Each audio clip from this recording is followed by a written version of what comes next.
রাজ্যের শাসক দলের বিরুদ্ধে জিএসটি চুরির অভিযোগ আনছেন, মারাত্মক এই অভিযোগ আনছেন বিজেপি রাজ্য সভাপতি কেন্দ্রীয় মন্ত্রী সুকান্ত মজুমদার। উত্তরবঙ্গে পণ্যবাহী গাড়ি থেকে এই জিএসটি চুরি হচ্ছে বলে অভিযোগ সুকান্ত মজুমদারের।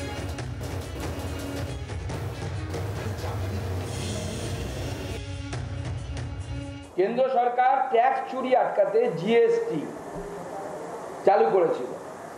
জিএসটি চালু করার পর কিছুদিন যাওয়ার পরে এই জিএসটি কিভাবে চুরি করতে হবে তারও একটি স্পেশালাইজড যে স্ট্রাকচার, সেই স্ট্রাকচার মমতা বন্দ্যোপাধ্যায় এবং তার দলবল তৈরি করেছে।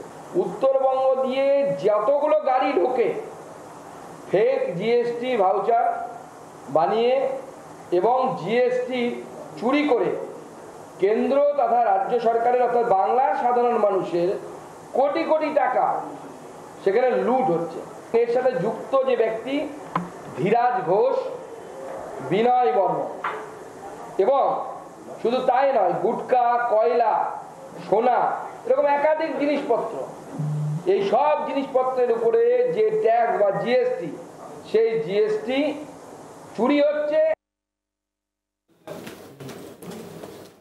ভুয়ো ভাউচার তৈরি করে কোটি কোটি টাকা লুট করা হচ্ছে অভিযোগ করছেন সুকান্ত মজুমদার, এবং তার বক্তব্য এই লুটের টাকা যাচ্ছে তৃণমূল নেতাদের পকেটে। অভিযোগ সুকান্ত মজুমদারের।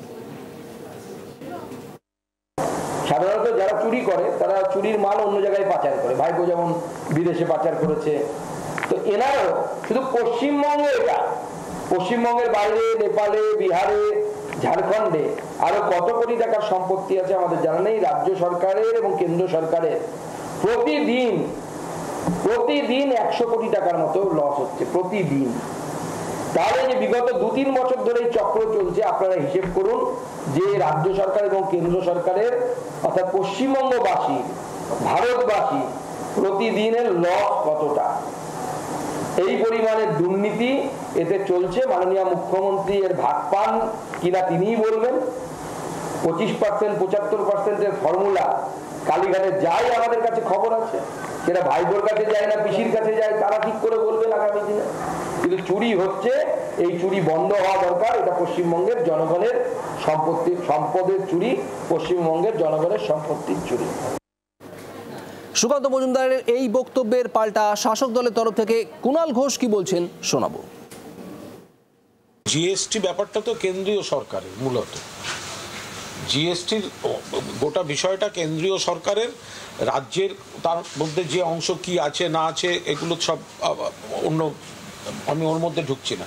এই অপরাধের যে বিষয়টা উনি অভিযোগ আনছেন, ওনার কাছে যদি তথ্য প্রমাণ থাকে উনি ওগুলো দিয়ে অভিযোগ লিপিবদ্ধ করুন।